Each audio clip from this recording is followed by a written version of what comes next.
어제에 이어서 오늘도 사마리아에서 예수님이 만났던 사마리아 여인과의 이야기를 계속 이어가도록 그렇게 하겠습니다.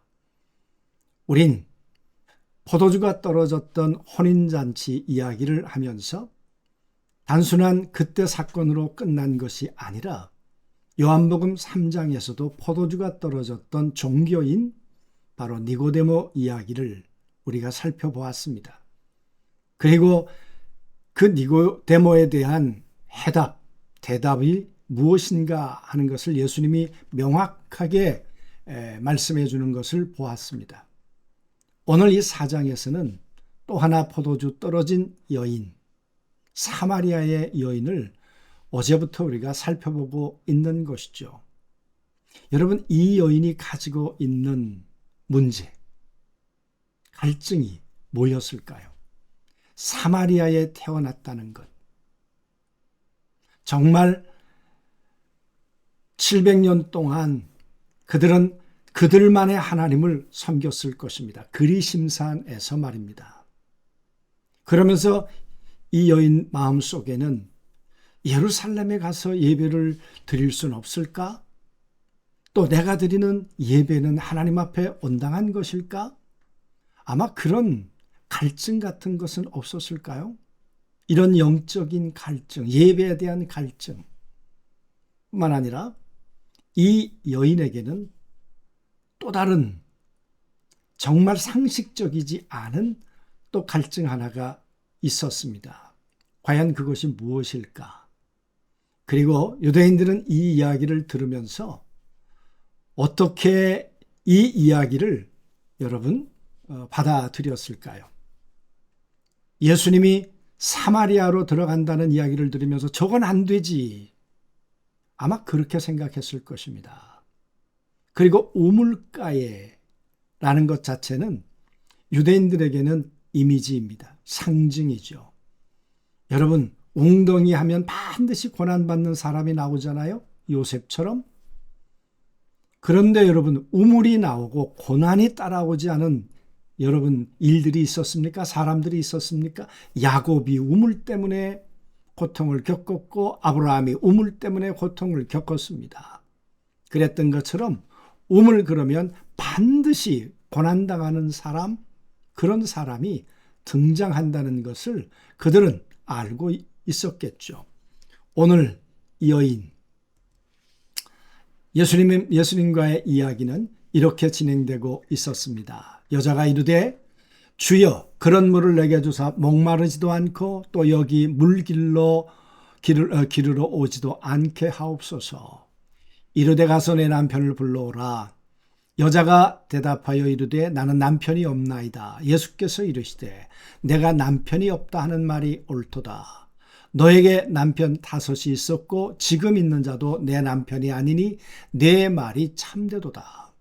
여자가 이르되 메시아 곧 그리스도라 하는 이가 오실 줄을 내가 아노니 그가 오시면 모든 것을 우리에게 알려주시리라. 예수께서 이르시되 내게 말하는 내가 그라 하시니라. 여러분, 오늘 예수님께서 이 여인에게 가서 내 남편을 데리고 오너라. 그랬더니 이 여인의 답이 나는 남편이 없습니다. 여러분, 예수님은 이 여인의 갈증, 포도주가 떨어진 원인을 정확하게 알고 계셨습니다. 이것 때문에 얼마나 울었을까, 얼마나 불행했을까.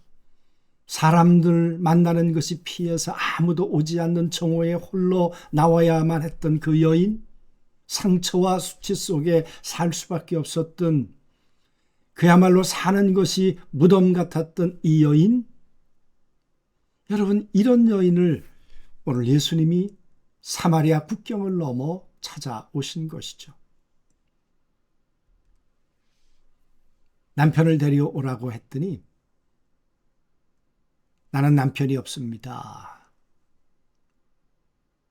여러분, 오늘 예수님께서 그래 맞다.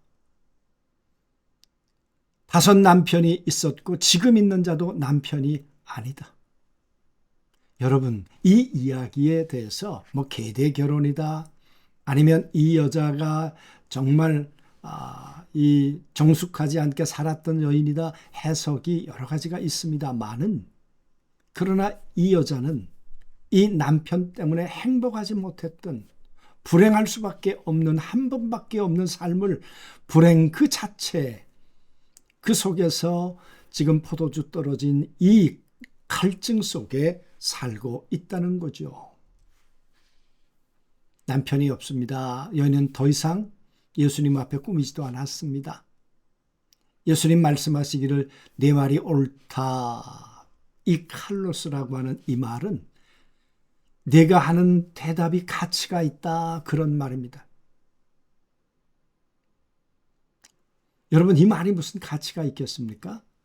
네가 내 자신에 대해서 정직하게 말하고 있기 때문에 너는 이 가치 있는 너의 대답, 네 말 때문에 정확하게 답을 너는 들을 수 있어. 그런 의미일 수 있겠죠, 여러분. 그랬더니 오늘 논쟁을 이 여인이 살짝 지금 틀어내고 있습니다. 여인은 이렇게 말합니다. 그리심사 아닙니까? 예루살렘에서 예배해야 합니까?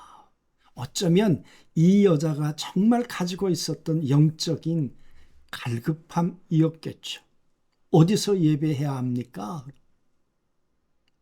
우리들에게도 이런 질문이 없습니까? 과학인가, 신학인가, 창조인가, 진화인가? 이런 갈등 말입니다. 하지만 예수님은 논쟁에 휘말리지 않으셨고, 참된 만남은 장소나 형식의 문제가 아니다, 이렇게 말씀하셨어요. 예수님은 점점 이 여자의 사고의 틀을 지금 바꿔가고 계신 거죠. 장소가 아니라 영역의 문제다. 영과 진리로 예배할 때가 오나니, 좀 더 정확한 표현은 영 안에서, 진리 안에서 예배할 때가 온다. 이것은 태도의 문제가 아니라 우리가 들어가는 영역입니다.